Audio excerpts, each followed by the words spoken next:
Hello, you're watching Artist Rap, conversations with musicians, artists, and creative people. We will share stories, concepts, life, and music. We hope these unique insights and topics will enrich your day. I'm your host, Ali Jackson. It's so funky.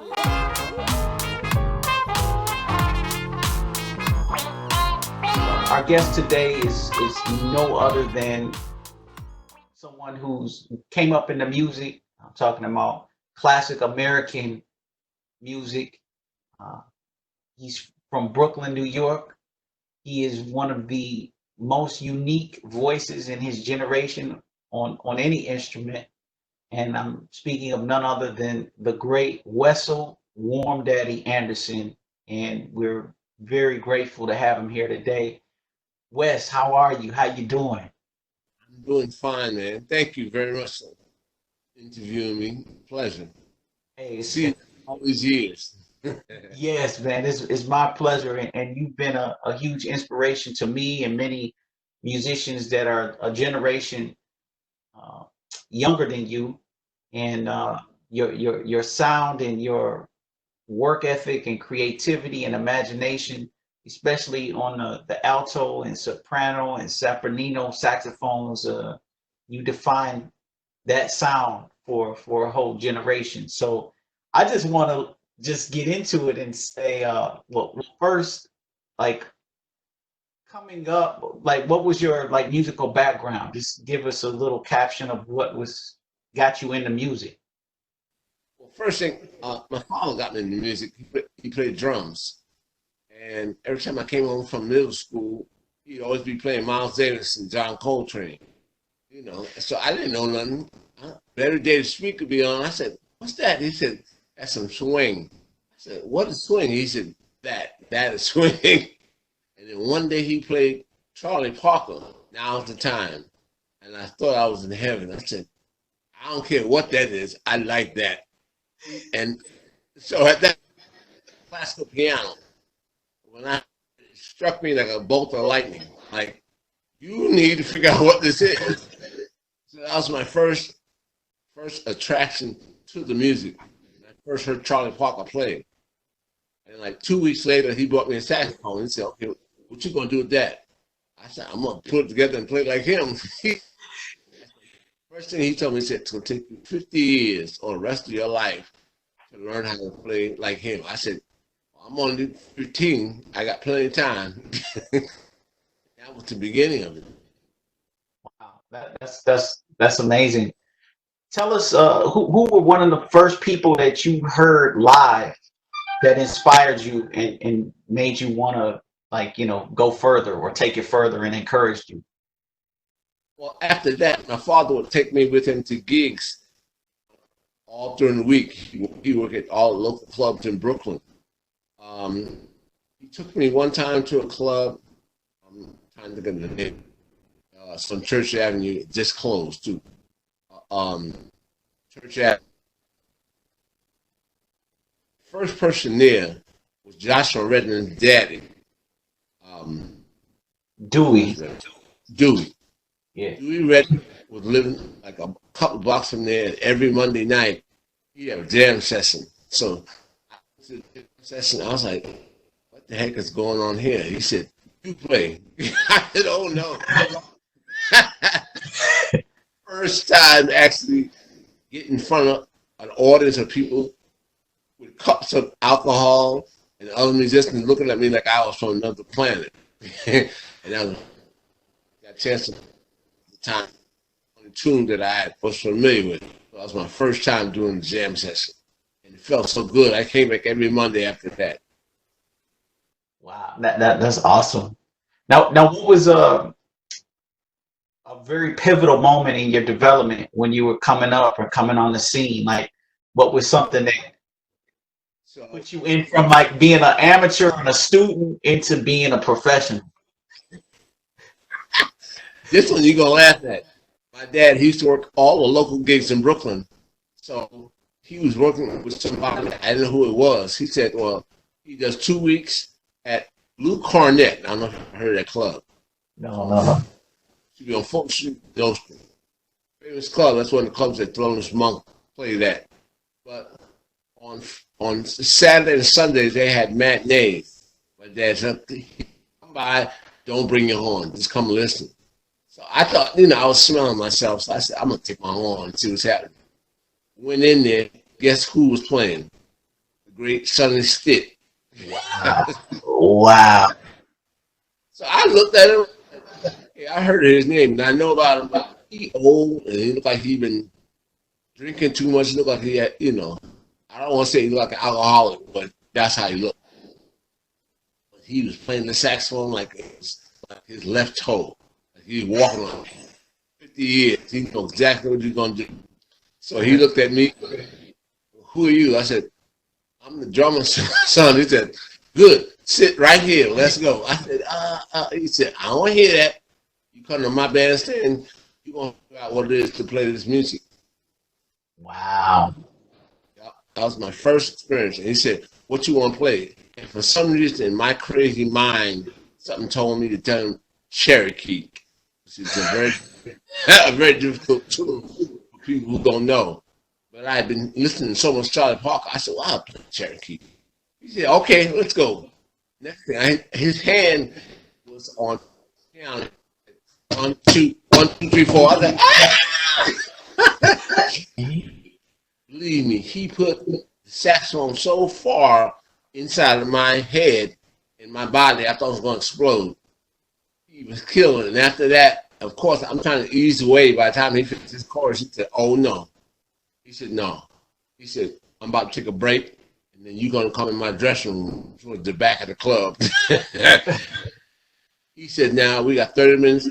We go to this tune very slowly in every key." I said, "Every key? I don't even know it in the one key." He played it in every key. He said, "This is how you learn to tune." And from that time until now, I'm 55 now, I realized I got to go through everything slowly. I never forget that. Wow. That's a really special moment, and most people will never have an experience like that. And they spit. That was the closest thing to Charlie Parker I heard. Yeah, that's up there. That's an extremely high level, and on a very human level. So tell me this: when you're coming up, what musicians that were your age or your peers that pushed you or inspired you or were like, "Oh man, I gotta sound like this cat"? Kenny Garrett, because he was in town. Vincent Herring, the alto player. Okay. We all were teenagers then. Um, Steve Wilson. I knew Steve. We all would go to all the different workshops. I went to Jazzmobile in Manhattan, up in Harlem. So I met a lot of cats there. But I knew Steve Wilson, but really I knew Vincent Herring because he lived in Brooklyn, not too far from me. So I had somebody to go hang with. Wow. So did you guys shed together or practice together or hang out or? When I saw them, I said, "Man, let's go hang." They said, "Man, are you crazy?" I said, "Man, that's all I'm going to learn is go here. Maybe they'll sit in." They looked at me like I was a complete fool. I said, "Man, come on, let's go play." Wow. So now I'm not sure Vincent Herring he's not from New York, is he? Is Vincent from? No, not originally. He was studying with Phil Woods. And Okay. He was going to school, and I think he just finally moved here. Okay. He's originally from Kentucky, I believe. Okay. Yeah, but you guys were all young, so you guys were like you were still high school or teenager, and he was what, late teenager? Yeah, I was out of high school. I had to be freshman, sophomore year. Wow. 16, yeah. A lot of workshops in Brooklyn and Manhattan. So I would meet people, and I wouldn't know who they were until later on. Okay. A lot of young, I was in what they used to call Tri-City Big Band. I tried out for it. From New York, New Jersey, Connecticut. Now, the name of that band now is called the Grammy Band.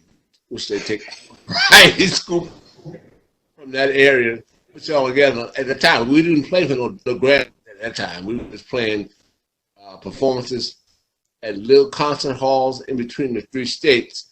And after the concert hall, they'd take us to McDonald's and treat us to McDonald's. But it was a chance to play with young people. Oh, guess who's in that band with me? The great drummer, Greg Hutchinson. Wow. Greg Hutchins is not old enough to be playing in that band.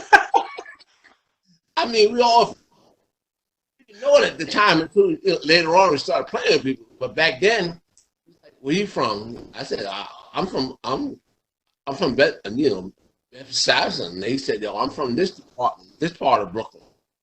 So it was just nice to be with each other from the same areas, you know. Right. So I know y'all were killing. I know y'all were really y'all were dealing. No, we were not. Be honest. No. Yo, at least y'all were trying. Y'all were trying to deal. Let's put it that way. I'd been in the band about 2 years, 3 years. I was about 17. At the end of each, we would play like a whole semester. But at the end of the semester, we'd have a guest artist come and play with us, and we'd play at a famous place. Last year I was there. We played at Carnegie Hall. I'll never forget this. And they would never tell us the guest artist until right before the concert. So I'm in the band. I'm just starting to get my reading together. I'm playing first alto. My afro's out to here. Look like something from Cosby or something like that. It's a real big afro. So we on the stage rehearsing. I'm so shocked. I'm inside of Carnegie Hall. And next thing, guy, I forgot the guy's name who conducted the band. He said, I'd like to welcome our guest artist. Guess who it was? Sonny Spit. Oh, way. Now, it had been 3 years since I seen them. And my hair was real small. By that time, I thought it was cute. I had an afro this size. You couldn't tell me nothing. And he looked down the section and he said, I know you from Brooklyn. You trying to hide with all that hair. I know you. Let's see what you sound like now. I said, I can. So we had to play a Thad Jones tune, which was rhythm changes in A flat. Where people normally play in B flat. And he said, let me hear you something like now. I said, oh, the sweat was coming down, my head going down to my knees. I was so nervous. I started playing. He said, sad, but not as sad as the last time. I felt so good when he said that. Not as bad as the last time. He said, you on your way. You actually took what I told you. You've been practicing. You're going to be all right. And he proceeded to kill all of us and started playing and wiped out the whole saxophone section. I felt so good and proud that he remembered me. Unbelievable. That's beautiful. That is so beautiful. That's great. That was my first concert in New York City. Carnegie Hall. That's brilliant. That must have been, 1970, 79. Wow. Yep. Because that's exactly the same year when I first went to go see Wynton Marsalis. He first got to New York City. That was his first gig, one of his first gigs with Art Blakey outside in Central Park. Because this is something funny too. A friend of my daddy's who played trumpet, his name is Cliff Lee. Remember that last name, Cliff Lee. He said, I'll take Lil Wess, talking about me, to go see this new trumpet player, because he played trumpet. I said, all right, yeah, let's go see him. He's from New Orleans. Everybody talking to him. So, Art Blakey is like, yes, let's play. They playing, and man, they ain't playing for Storm. They played Moaning, all the hits. All of a sudden, somebody came up playing alto. I thought it was not Bobby Watson. Bobby Watson, I had seen him before. Bobby Watson had been in the band. Marsalis. My eyes are like fixed like on a dummy, like, what is he playing? I loved his sound. He's playing alto then. His whole vibration, everybody's going crazy over it. I said, he all right. I like an alto player, Bradford Marsalis. That first time I met Bradford, and Wow. Bradford, and I was like, I couldn't believe it. So Cliff Lee is the uncle of the great Spike Lee. That Spike Lee's uncle. I remember Cliff many times because back in the early '90s, I lived in Brooklyn, and Cliff would always be. I hung with Cliff. He took me home a few nights after the jam session. He just called me about 2 weeks ago, see how I was doing and everything. So he's like, man, what you? I said, he all right, but I need to see his brother. I need to talk to him. So we way back in the concert hall, something outside somewhere. So it was close to Harlem. So that's all I thought about. I said, Bradford Marsalis, God, where's he from? So we went to a club called the Lickety Split. I don't even know about that club. It might be gone. Pretty sure it's gone now. It was a club like 150, 140s, 50s in Broadway, somewhere in there. You can go do a jam session. So we were playing a sad jam session. When I used to play, I used to play with my eyes closed. I still do, but back then I was doing so I wouldn't be distracted by anybody walking by. The bandstand was right by the door. I'm playing, and I can remember I was playing a tune by the great saxophonist that played on Moanin' with Lee Morgan. Oh, was it? Benny Golson? Benny Golson. Okay. Benny Golson. And I was I know I was messing up, but I was trying to play it.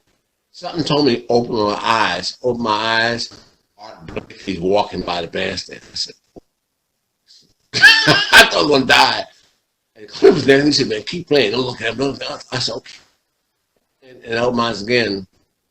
Wynton Marsalis was looking me straight in my face, laughing. I said, I told you earlier. He said, man, don't worry about it. Playing. I said, man, I was so nervous. I finished playing. I was embarrassed because I had just seen them. Now they come to the club where I'm playing. Bradford said, man, how old are you? Where you go to school? I said, well, I'm 17. He said, where you go to school? I said, I'm going to go to Berkeley or wherever else is going on the East Coast, Berkeley School of Music. He said, no, man, study with the bat. I said, how you want to study with a bat to hit a ball? He said, no, man. That's his nickname. His name is Baptiste. That is the person who taught me. I said, okay, whatever you want me to do, I'll do it. Now, I had a scholarship to go to Berkeley. I went home, tell my daddy I don't want to go there. And my daddy, all my family's from Barbados. He's like, man, I will kill you. You're going, well, I ain't got to pay no money. Met Bradford and Art Blakey. And Bradford said, this is the best teacher for me. Lo and behold, after I came down here to Louisiana, Al Matisse was actually teaching at Southern University. That's how I went to school. So I don't know how I did it. My dad took me down to Baton Rouge. So flying from Brooklyn to Baton Rouge is like going from into the middle of Pittsburgh, not in the city, in the country. No, there's more there. That's more crazy than that. Going from Brooklyn to down to Southern University, bro. You talking about culture shock? Me as a young person from New York, I thought I knew everything. I wouldn't smell them, but I thought I knew everything. I had my nice Adidas shoes on. I had my nice, at that time, outfit on, my warm-up suit. Had my hat on. I thought I was cool. Man, they opened the door. At that time, the plane didn't go all the way to the terminal. You had to go outside the plane, go downstairs, and then go to the terminal. They opened the door. I thought I was in the Sahara. It was so hot. It was August. I thought, oh my goodness, where am I? My daddy said, too late now. You better keep walking. I took 2 steps. I felt like I was just getting out of a wet shower. It was so hot, so humid. So I got off the plane, got my luggage, and the school was like 5-10 minutes away from the airport. I got to the school, and I was like, I had never been. This is a historically black college. So I had never been to a college where it was all black. So I went on there. It was like being back home. Everybody blasting the car radio. Everybody I'm walking down the street. I said, man, I think I'm gonna like this. It's like bringing on being in Brooklyn again. And my dad said, am I taking you? I said, get me to the dormitory. We're gonna be all right. And when I first got to the dormitory, everything in there was like straight black. With downstairs was I'm on the 6th floor, so I'm on the penthouse. I'm like, man, this is gonna be all right. So my dad said, okay, good luck. Gave me a kiss. Said, good luck. Oh, yeah. So that was like a Sunday. So the next day was the day to start doing registration. So I figured, okay, I'm gonna meet Mr. Baptiste to get ready. I go to the music department. He is nowhere to be found. I said, where's Mr. Baptiste? And I met my good friend, who's now over the jazz department, Harry Anderson, big bass player. Harry said, oh, you're the one from New York. He said, Mr. Bat in Europe, he'll be back in 2 weeks. He's finishing up a gig. I said, what? I said, we got school next week. He said, don't worry, he'll be back. I said, man, how you going to start the nursery with no teaching? And he came back the next week. First thing Mr. Bat said, oh, you're the one Bradford was telling me about. I said, you know Bradford? He said, Bradford just left here 2 years ago. Of course I know Bradford. I said, wow. And Mr. Bat looked at me. He said, let me tell you one thing. I have large feet. He said, you have any problems? I talked to your daddy. I'm going to step on your big foot tail. Now I wear size 16. He said, I ain't scared of you. Right in my place. He said, look, you were at my house and now I'm your daddy now. I said, yes, sir. And wow. The whole world changed from me. Unbelievable. Wow. That's such an interesting story. Because I was going to... I didn't talk so long, but I didn't. From Brooklyn to Baton Rouge. No, that's crazy for someone from the city, from the big city, to go to the country. You ain't lying. So I'm walking around like, I know what's happening. A little hip walk. People are like, man, what's wrong with you? I said, man, what you talking about? I'm from Brooklyn. Who you talking to me? I had to get used to talk to everybody. Good morning. How you doing? I said, why everybody talking to me? They kind of... I didn't know. Yeah, right. Different culture. Different. Brooklyn Bridge, and and realize in the South everybody is very, very friendly. Mm-hmm. I said, man, everybody saying good morning to me. I said, man, they trying to get all the money or something. I carry a bag or something with me. I didn't know. I fell in line. Oh, no, that's hey, you're right. When in Rome. That was 1982. Wow. Can you share with us all of our viewers and listeners what give me a good road story, like any a road story from like one of your teachers. Before playing with Wynton or at school. Anyone, doesn't matter. Whatever resonates with you. Whatever. It's so many. I get a good road story from the time Wynton came down to the workshop at Southern. I'm going forward, and this is a good road story. The first time I played Wynton, he came to the workshop. He asked Mr. Bat. He said, right there. He said, that's a Wess Anderson. He said, I don't know Wess Anderson. He said, he's from Brooklyn. He said, okay. He said, he sounded pretty good. He said, can I use him for that? And Mr. Bass said, well, he ain't graduated yet. He said, I just want to use him for the summer. He said, sure. So I thought I was going for good. So I told everybody, man, see y'all. I'm gone. Bye. See y'all. It's time. He took me, went and said, look, we're going to Cleveland. There'll be a ticket waiting for you at the airport. I'll see you in a couple of days. I said, okay. I was so excited. I told everybody in the band, I said, y'all know I've always wanted to swing. It's my time. Love y'all. Bye. Peace. So I didn't have no clothes. All I had was like a brown jacket and some blue pants. Nothing matched. But I had my saxophone and I had my ticket. I said, bye, y'all, I'm gone. So my good friend Michael Ward, the great violinist, he said, I'm taking you to the airport. We were roommates at that time. I said, Mike, this man came down here and wants me to play with him. He said, sure you ready? I said, man, don't be trying to jinx me. I'm here to go play. So next thing I know, I get on the plane, I'm in Cleveland, Ohio. I said, I ain't outside of the city, and Cleveland. I said, I didn't know where to go. So as soon as I left the plane, this was before 9/11, somebody met me at the plane and said, look, West End, yes, sir. He said, come with me. My eyes were so big, looking at a different city. He said, I went myself as the manager, I came pick you up. Took me to the hotel. I went to like a 5-star hotel. I knew what a 5-star hotel was. I knew the hotel was, but not a 5 stars. It was like a big Hilton downtown Cleveland. I said, oh, mercy. Where y'all taking me? He said, I'm taking you to your room. I said, room? God, I got in the room. I had never been in a room. I had my own bathroom in there. Bed was nice. It was a room overlooking downtown Cleveland. Mercy.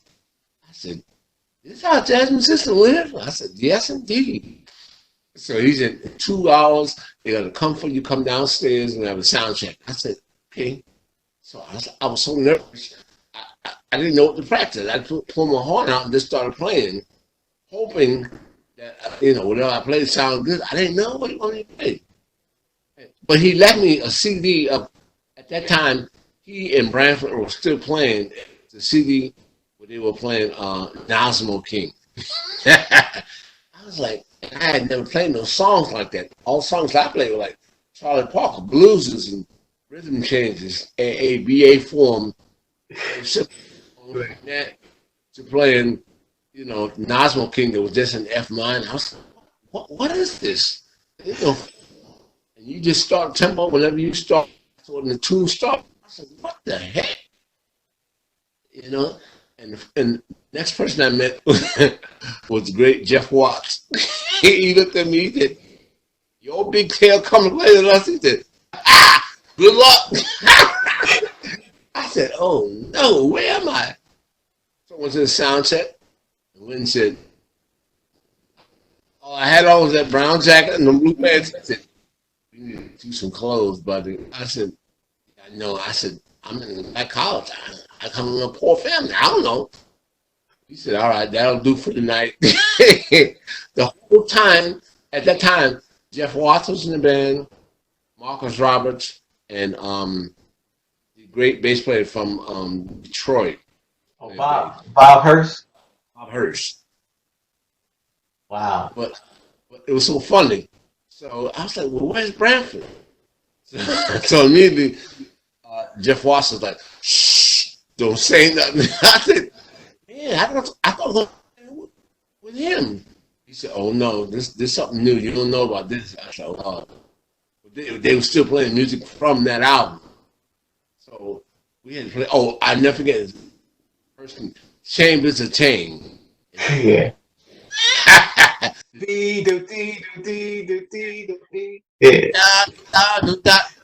said, Lord. So at that time, all I had was a Sony Walkman. I heard was the rhythm section and just Wynton's part. I couldn't hear Branford's part. So I learned Wynton's part. And Wynton kept looking at me like, what are you doing? I said, I'm learning the notes right. He said, man, that's my notes. You need to learn Branford's part.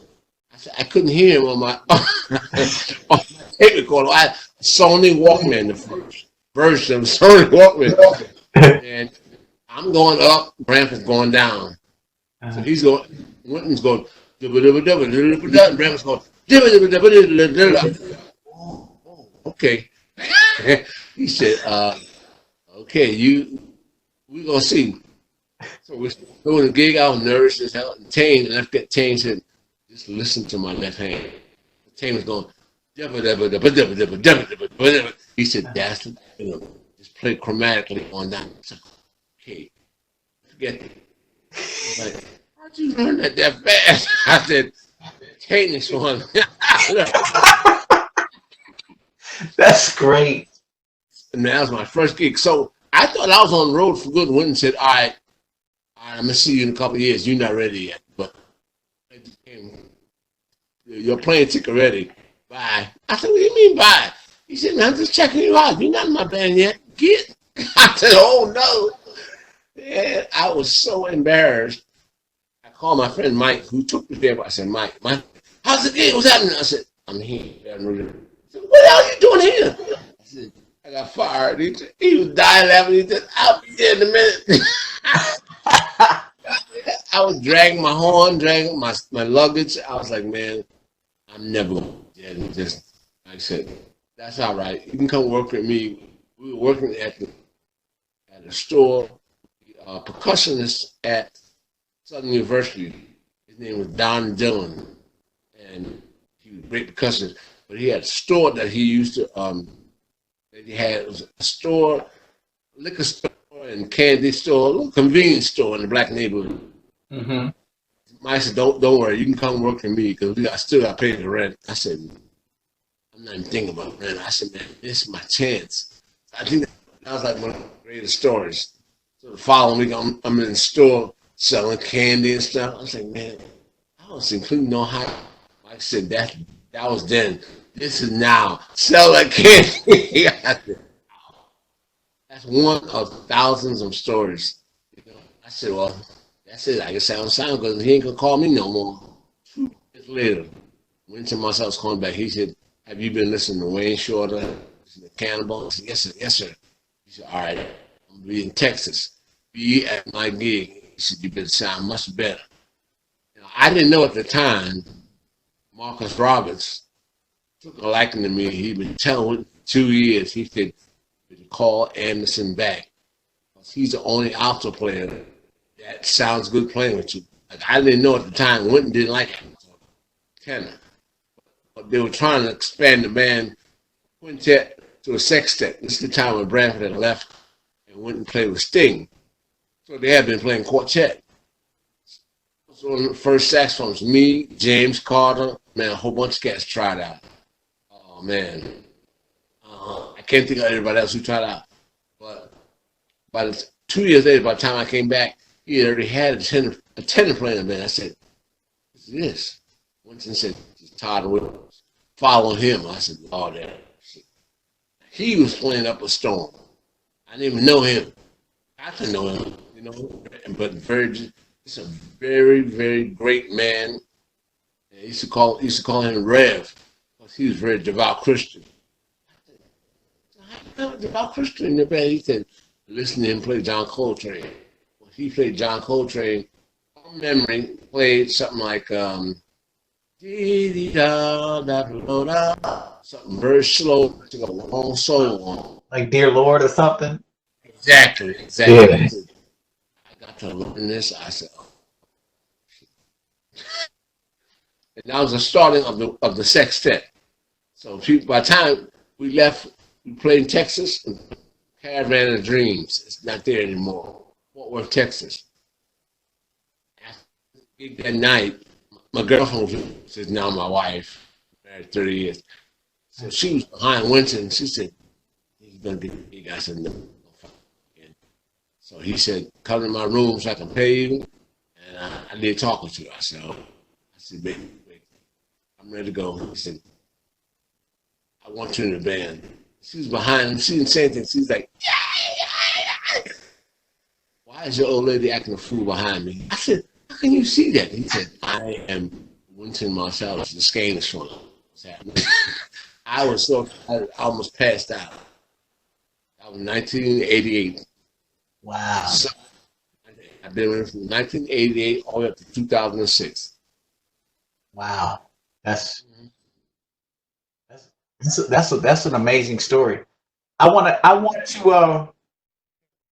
ask you some questions on just about your ability to play piano, because many people might not know that you play really great piano. And can you just share how that's helped your musicianship in your playing? Or well, piano is like the dictionary for musicians, and you won't find that out. 1 to 88, I don't care if you play 2 fingers like this, 1, 2, 1, 2. You're going to find out what it is, whether it's a scale or a chord or a tune, A train, doesn't matter what it is, you will figure it out. Because first thing, the piano lets you be able to hear. Of course, if you can play kind of decently, you can play the melody in the right hand and the chord or the bass line in the left hand. So now you're hearing everything together and you're playing it. As with the horn, it's always one note at a time. So your brain is not really sure what's going on. Playing one note, it might sound good, the next one might sound like crap. But on the piano, everything, it's like looking at, trying to describe it in real terms, it's like looking at a dictionary. You want to find out the meaning of cement. You know exactly what makes cement hard, you know, what's inside of it, what are the ingredients inside of it. So to me, the piano gives every musician who wants to play on his instrument. It's piano, or whether it's xylophone, or whether it's drums, or it's bass. Right. First experience was seeing someone who played piano who normally didn't see play piano was the great Dizzy Gillespie. Before I left college, we had a lot of jazz concerts, and Mr. Baptiste brought in a whole ton of musicians. Dizzy came in, Max Roach came in, Frank Foster, Clark Terry, all that shit. I started thinking about it. So many great people. And I learned, and I asked Dizzy, I said, Mr. Gillespie, I said, what made Tunisia so great? Did you want to know? I said, yeah. Put the trumpet down and went immediately to the piano. He said, this. And he played the first 2 chords. He played E flat 7, D minor. He said, man, that's all I was hearing, those 2 chords. He said, but it was 1940 something. He said, so I had to figure out how to make it a song. At that time, he said that was the most important thing. Some type of form. So he said the pianos would help them give them the form. 2 A sections in the bridge, which brought you back to the last A. But he said, really, I wanted to play E flat D, E flat D. And he played the piano so well. And all his ideas was coming out of his right hand. I was so shocked. That was my first experience seeing a professional musician play the piano, explain it. He developed his own. I was like, wow, piano. And at that time, I had been playing jazz piano. When I first came down to New Orleans, sitting on piano. So funny, when you go from one city to the next city, new city, a lot of musicians don't know you. So I went down to like Bourbon Street at that time. They still had people playing. To one club, Wynton Marsalis was playing. A whole bunch of great jazz musicians. And this one little short dude, his name was Earl Turpington. And he said, man, where you from? I said, from Brooklyn. He said, oh, girl from Brooklyn. He said, come on in here. I said, all right. So they was playing, killing. I said, well, I said, come in. So Earl started, what you gonna play? I said, oh, blues. He said, that's good. He started playing. Now's the time I thought I was in heaven. I'm playing piano. It's sad, but I'm playing. He was the first person in New Orleans that started hiring me for gigs as a musician. They hired me. They all, okay, he don't know these tunes. He don't know traditional tunes. And I was like, man, this one person who they talked about. Now Earl was a different type of cat. I don't know if you met Earl. Yes, I remember Mr. Turpington. Yes, but I liked him because he's the type of people I grew up in New York. You know, he's the type of person people say, go hang with him. You know, he might do a lot of drugs. He's around a lot of women. He's not really the correct man. I said, but he's a musician and he knows the right way. So I played with him about 2 or 3 years before I left the second time I went to. And he learned everything. He said, play piano good. I said, saxophone. He said, "You play this horn?" And I swear to God, he said, "No more piano." We started playing 2 saxophone, bass, and drums. Unbelievable. He taught me so much. He did not. Once he heard something, it was in his memory. I never met a musician like that. He said, "Man, I'm a real musician." He said, "I'm from the street." He said, "But I love jazz music just as much as you do." He said, "I never had a teacher except Alvin Baptiste." He said, "He went to Baptiste. You want to know real dumb ones." He said, "But you're not dumb. You're intelligent. You just can't read. Other than that, you can hear." He said, "But when you heard me play saxophone," he said, "Man, believe me, next time I wouldn't hear you, you're going to be gone." I said, "Man, that sounds nice." And we played some more gigs. We did gigs all around New Orleans and Louisiana area. Every time I played with him, I learned so much. Unbelievable, man. Wow. This is awesome. Tell us about your just one of your approaches towards improvising, like perspective on improvisation. Well, for me, since the piano has helped me so much, everything I related from the saxophone to the piano was always triadic. Everything was very simple. 1, 3, 5. Wow. So everybody said, "Man, how you make all great solos?" I said 1, 3, 5. Just do 1, 3, 5, or 5, 3, 1, or 3, 5, 1. And I would mix it up. But nobody ever believed me until a good friend of mine, his name is Max Colley, good friend of mine, and he transcribed one of my solos. He said, "Definitely number triads, all solo." So for me, it's very simple. Whatever something, I hear it at its basic form, and I dissect it, and then put it back together, and then make it my own way. But it's always triad, always. Wow, that's so brilliant. Because I was just gonna add that you are out of all of the people that I could name on, it doesn't matter the instrument, especially, I mean, just in time and musical history, you are somebody that really knows how to develop solos and storytell. And sometimes even harmonically, and I listened to some of your solos, obviously with Wynton Marsalis' septet featuring you. Uh, you find a way to make harmony. I guess it's like you bend the rules.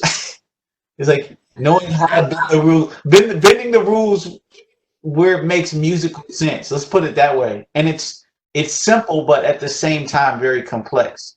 So I just wanted to add that.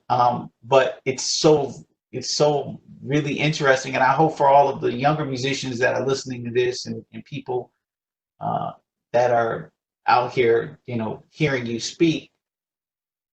It's amazing of how much and how much depth you can get from being very simple, like with the foundation. Exactly. I have my saxophone with me. Yes, please. Would you mind like just playing there, whatever you want? Now I'm gonna stand up so you can hear me, and I'll just play a triad, and I'll develop the triad something simple. I'll play something like I'm trying to think of something. This is a triad, and I'll develop it different ways. Excuse me, my chops are still kind of soft. I was at 19, positive, so I haven't been practicing. I haven't been playing. But I'll give you an example of this how I do it. Let me stand back so the distort. Okay. Can you see me? Yeah, I can see your hands. That's all I need to see. So, good example, a triad. In a song. So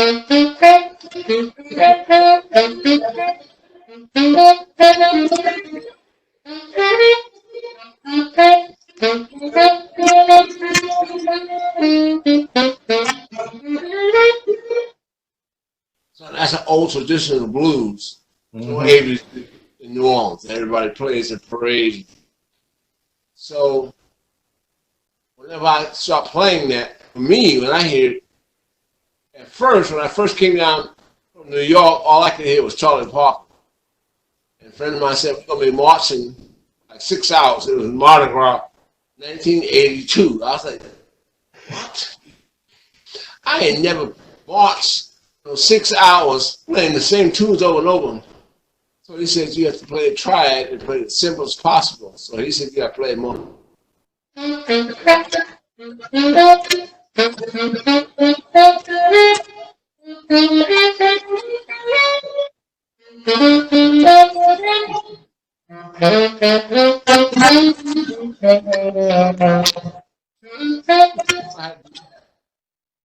said, wow, what am I going to do with that? He said, listen to trombone player, don't get in his way. Listen to trumpet, don't get in his way. Listen to the clarinet, who's playing all obligato or arpeggios. He said, don't get in his way. So I had to find ways of making triad sound good. So I had to go.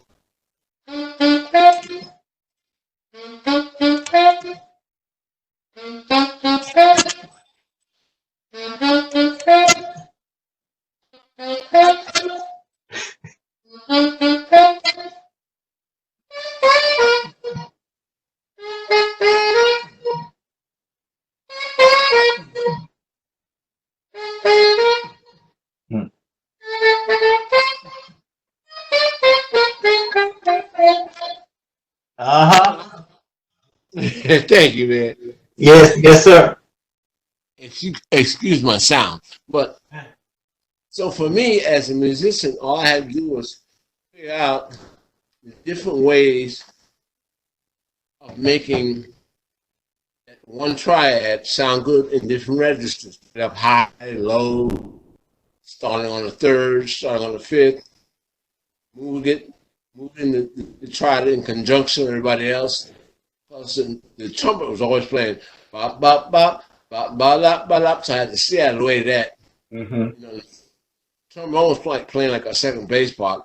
Bop bop bop bop bop bop bop bop bop bop bop, and the clarinet's going. So I had to find a place to be in. Right.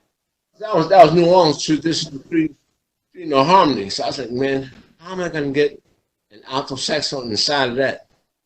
And I just had to figure out playing things simple makes things more expressive. The simpler you play, the more you can hear what it is you want to develop.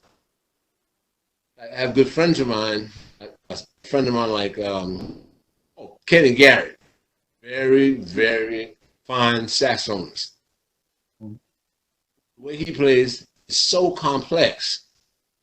And it works. Everybody loves him when he plays. The way I hear, I never could hear that complex. You know, everybody has their way of getting across the street. Like me, I'm across when it says green, walk. And stop. When somebody else go halfway down the street and go around a car, almost get hit, somebody else gonna be trying to jog, you know. But I'm a simple musician. I play things simple. Well, I know.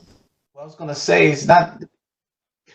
It might be simple from the context of like playing a lot of notes, but there's a lot of feeling and emotional content when you don't play a lot of notes. That's sometimes the misconception people hear with like John Coltrane or Sonny Rollins or people that are known for playing lots of notes. It's the sound and what's in the notes. It's the way they play their notes and the way they don't play their notes. Exactly right. One of my best records of John Coltrane would be John Coltrane Plays the Blues. Basically, most of the blues, except one or two, are all the same tempo. Do-do-dee-ah, do-do-dee-ah, don't laugh. Do-do-dee-ah, you know. That all. Oh, baby.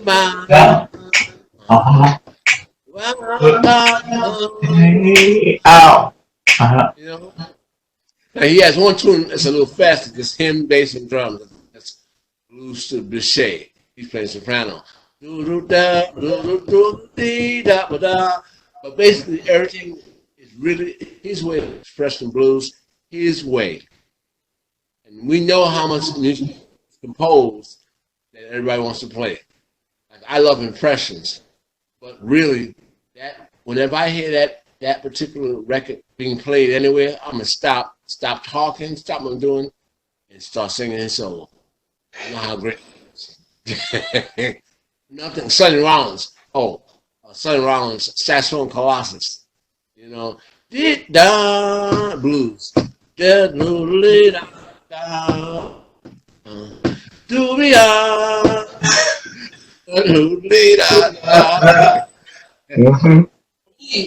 That's the simplest thing, not the simplest thing. Most, I think the blues for me and the blues for jazz musician is something. It's like how oxygen is for a human being. Have to have it. Have to have it. Even if you're playing countdown, giant steps, I don't care. Chain with the chain, you still got to hear the blues inside of that. You know, it's complex as complex and as songs are. The blues is what actually names you as who you are. Mm-hmm. I've heard a record recently, Max Roach record. I can think of the name of it. I know you know it. Max Roach was playing the blues like in 7.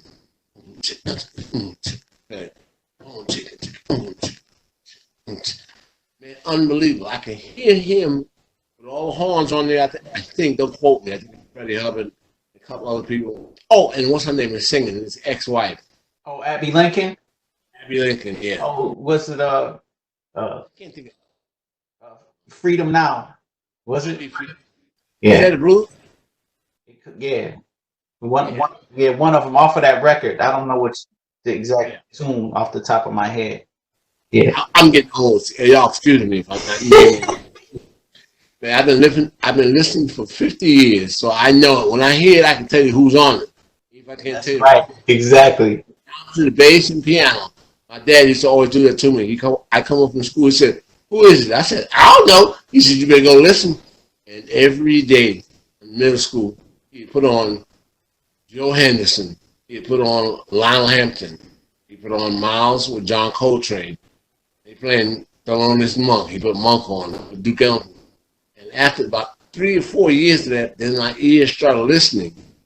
I can tell the difference between someone like Hank Mobley and Wayne Shorter just by the first 4 notes. Unbelievable. Like now I teach at a university here. I teach at Loyola here in New Orleans. And they're like, "How do you know all these people?" I said, listening. Listen, then you understand when somebody plays, it's not the notes they're playing, it's how they're playing it. You hear Dexter Gordon playing Stairway to the Stars, you know it's Dexter. Trust me.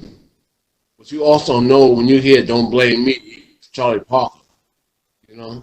So I tell them you have to listen to the point where you understand how the person plays the melody. It's like listening to Miles Davis play My Funny Valentine.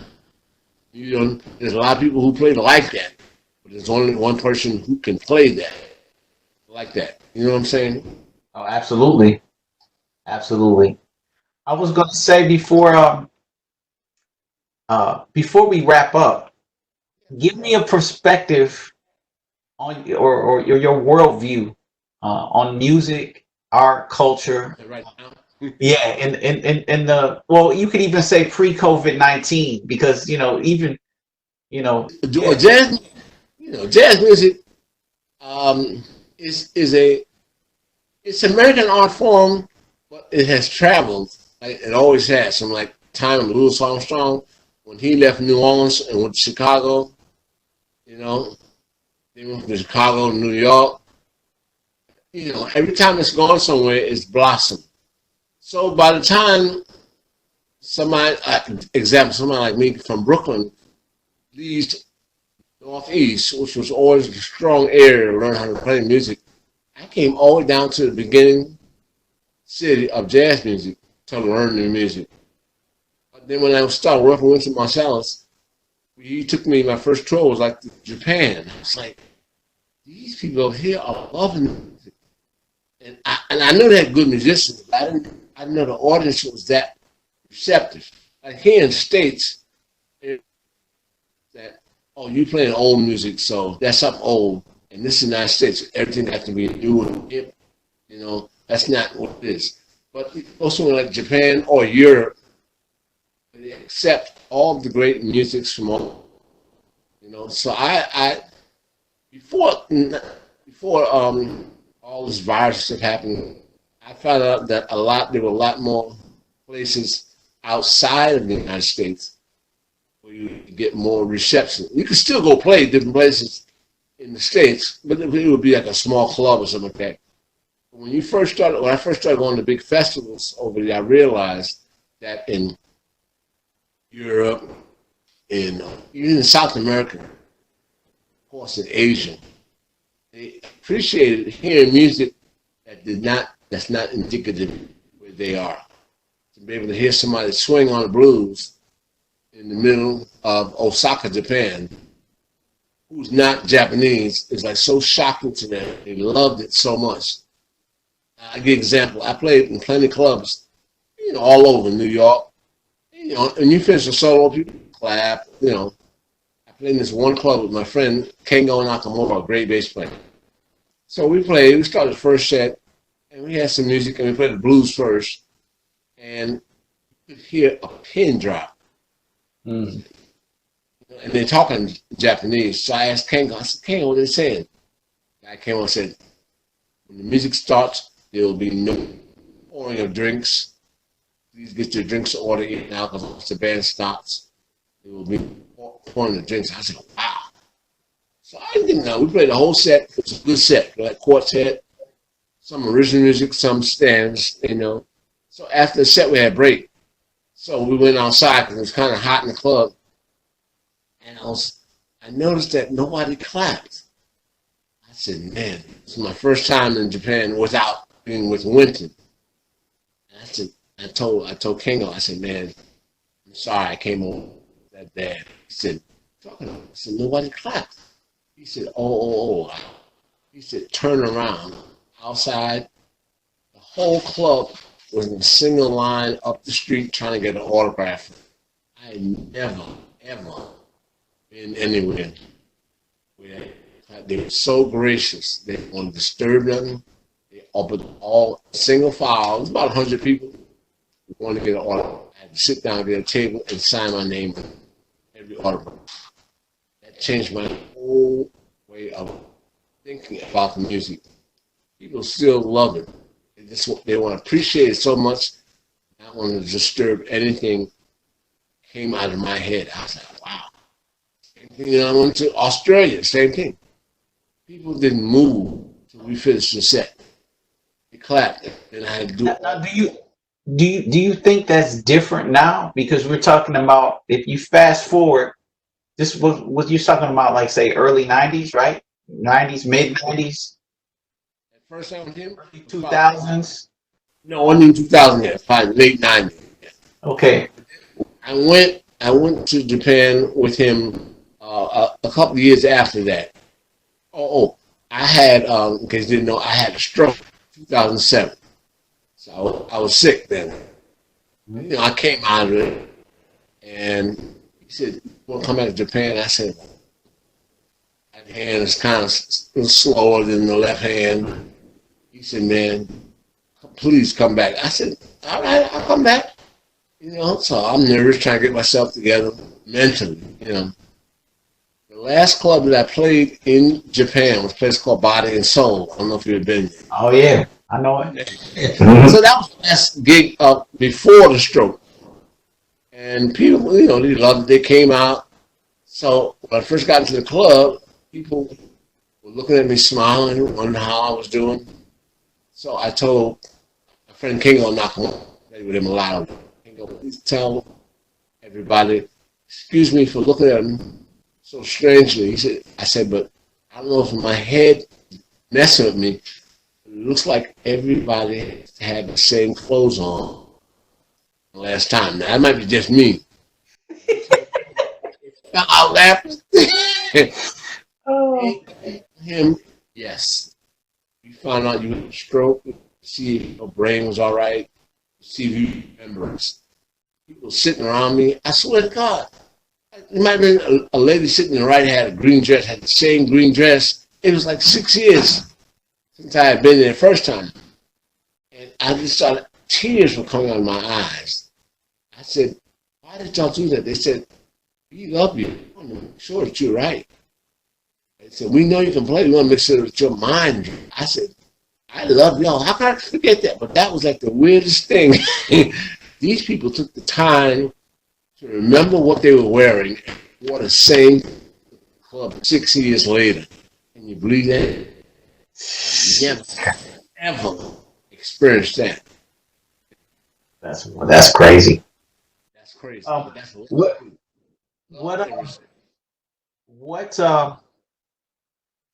wanted to ask you, so where do you see music in general, musicianship today? You know, for this is more geared towards younger musicians or people in general that just want to know from a perspective of an artist like you. Where do you see the music today, 2020, and where is it going? What?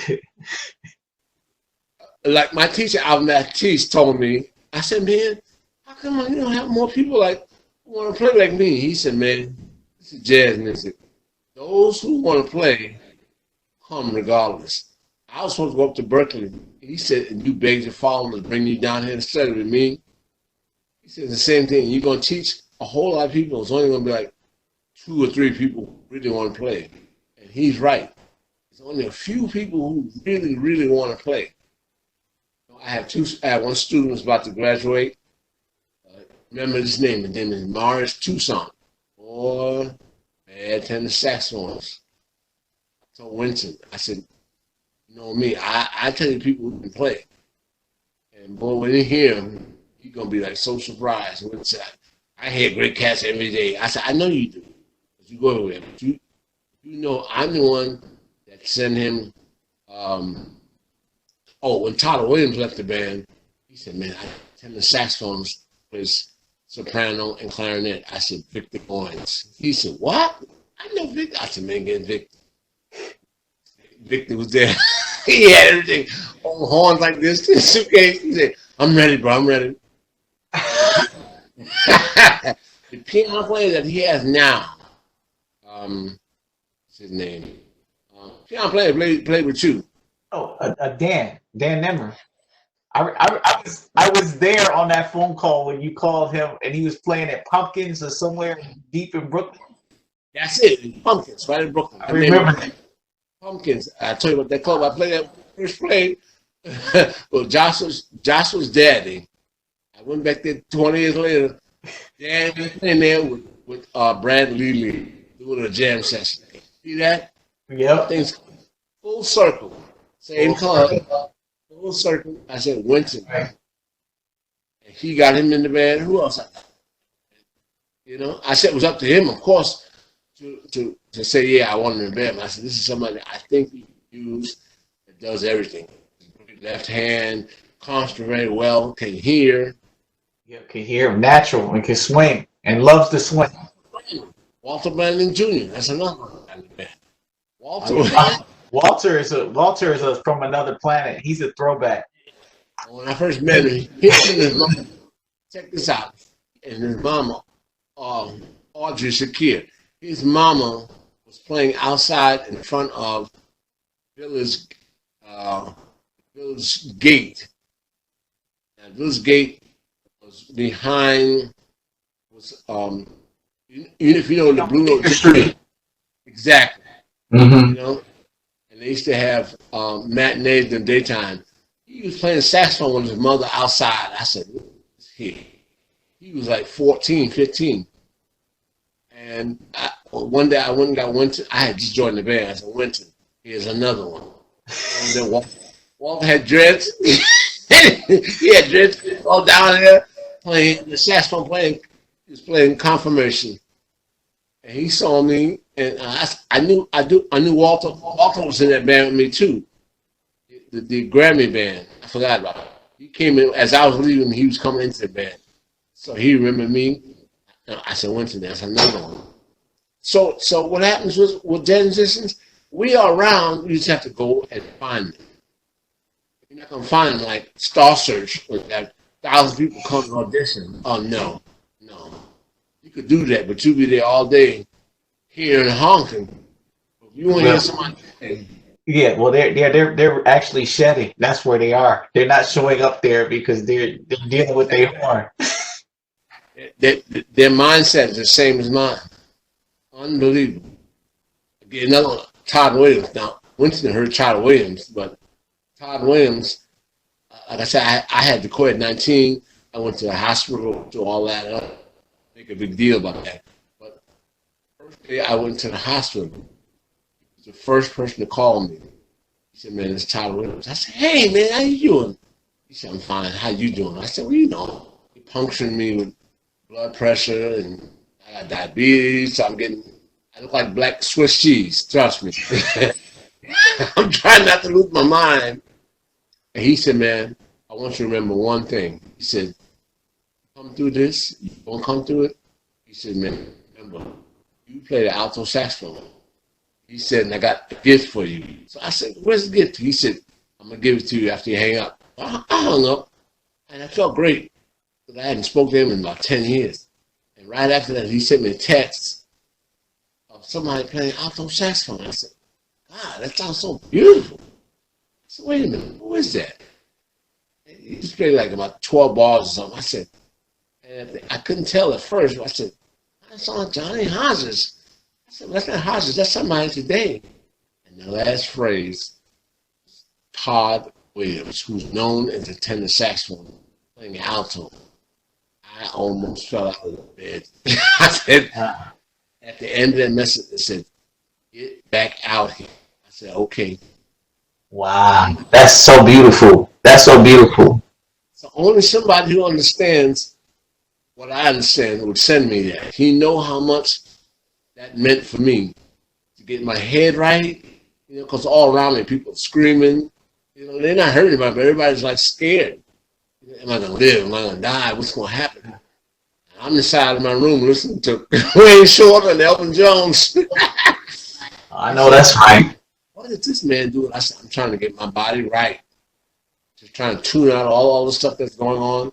I was inside the convention center, which is, it was a hospital. They call it a step-down hospital where you get out.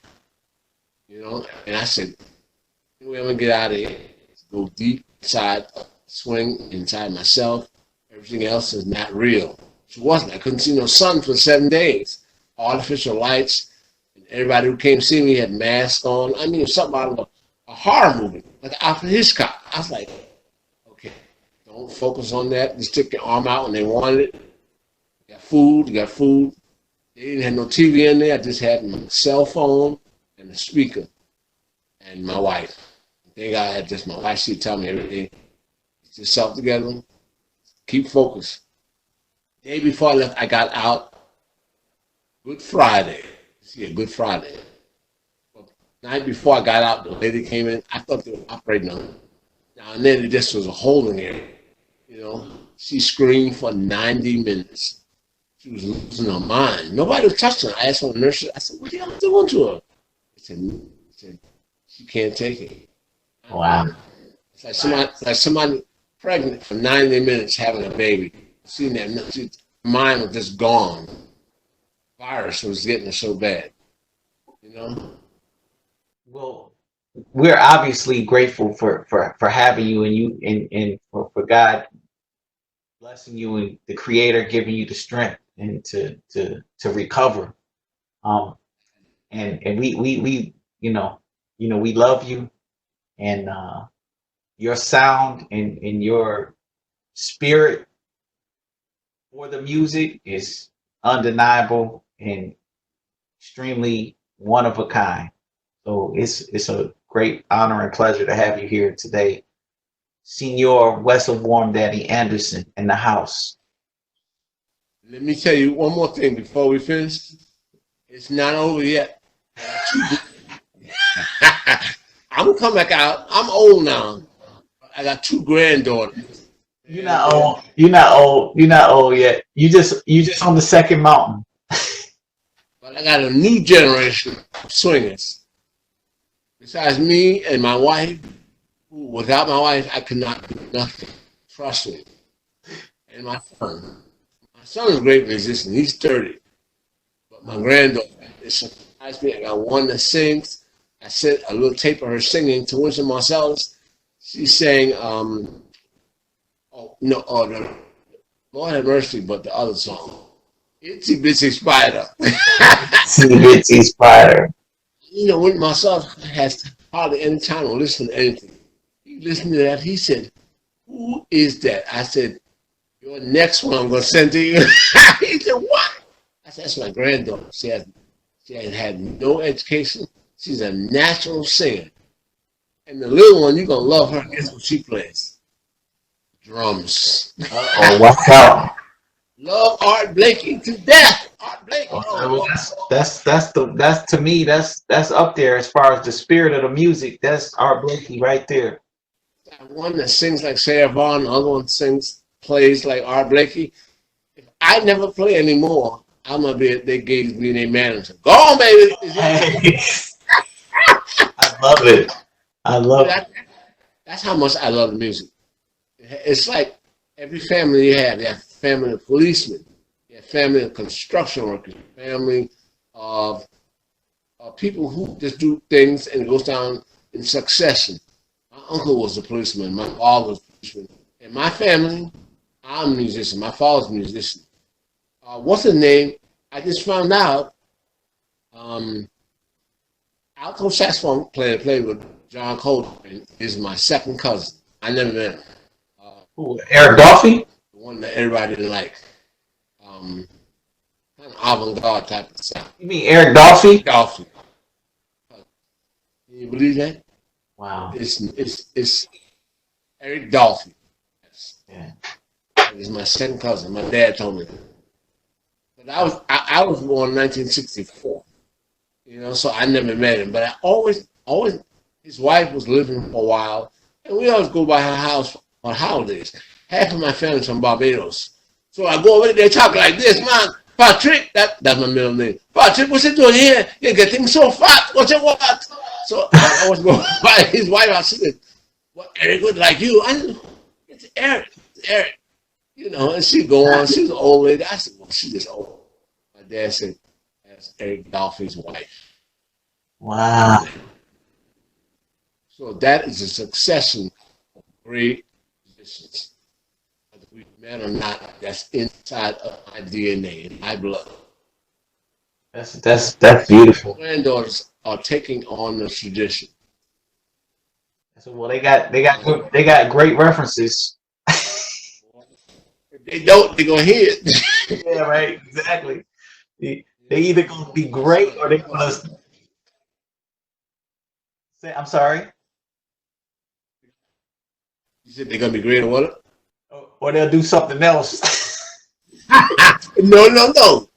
No. Trust me, your grandmama gonna take care of that. She's gonna play. I hear you. My wife's nickname is Grandmere, which is French for grandmother. So she don't play. And you would think they would run away. They always call and say, "Where's Grandmere? Where's Grandmere?" I said, "Lord, it's a tradition, man. You know." Can you give us I want you to just to colorize this even more. It's already in full color, but give me one of your sayings or your favorite quote. One of my quotes? Yeah. Oh man. Man, I got so many. Oof, I hope you got me. Give me one classic one. Oh, I always tell my students, I said, if you want to swing, swing. Don't be scared to swing. All you gotta do is go towards it. Never be scared. Don't be scared to swing. It's all right to swing. That's it. So, it's gonna be the top and second. It's all right to swing. Yes, you know sir. What I'm saying? Yes, sir. Speak of it, how they can sing like Beyonce. Let me hear somebody sing like singing Sassy's Blues. Mm-hmm. When I heard that, it messes me up. Certain had the words for this. Goes on. It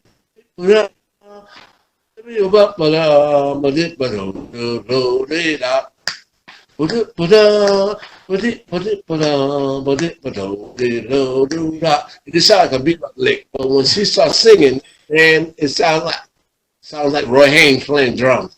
Man, it's so popping. And when she sings like Disney bless me. She'll sing a phrase and the band be right with her. She go, they go bop bang, boom bang. I said, Lord have mercy. That's when I know I'm in the swing generation. That's Yes, a key. sir. Yes, sir. Yeah. Wes Anderson, live and direct. Thank you so much. Man, thank you. I love y'all, man.